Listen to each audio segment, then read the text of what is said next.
सिंधुदुर्ग जिल्ह्यात सध्या पेट्रोल आणि डिझेलच्या तुटवड्यामुळे वाहनधारकांना अडचणींचा सामना करावा लागतोय।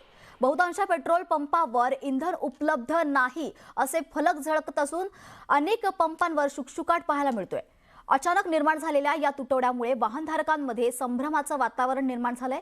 याचा आढावा घेतलाय आमचे प्रतिनिधी भरत केसरकर यांनी।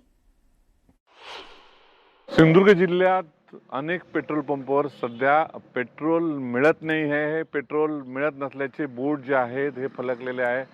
या ठिकाणी बघतोय की पेट्रोल डिझेल नाही आहे, बंद आहे असे बोर्ड फलकलेले आहेत। त्यामुळे काही ह्या पेट्रोल पंपावर जिल्ह्यातल्या शुकशुकाट पाहायला मिळते। वाहनधारकांची गर्दी इथे पाहायला मिळत नाही। एक संभ्रमावस्था आहे पेट्रोल आणि डिझेल बाबत।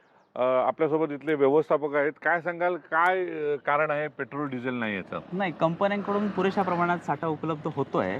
आपल्याकडे सुद्धा काय झालंय, लोकांनी एकदम गर्दी केल्यामुळे साठा आपल्याकडे संपलाय। काल संध्याकाळी आज गाडी भरली आहे आपल्याकडे संध्याकाळी साठा मुबलक प्रमाणात उपलब्ध होईल। उद्यापासून आपली व्यवस्थित चालू होईल। काय कारण आहेत?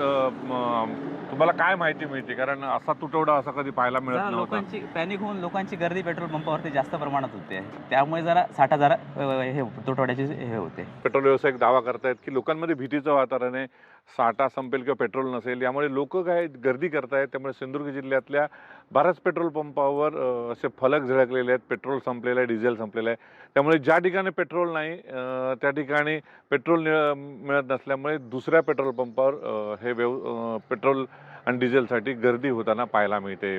भरत केसरकर, न्यूज 18 मराठी, सिंधुदुर्ग।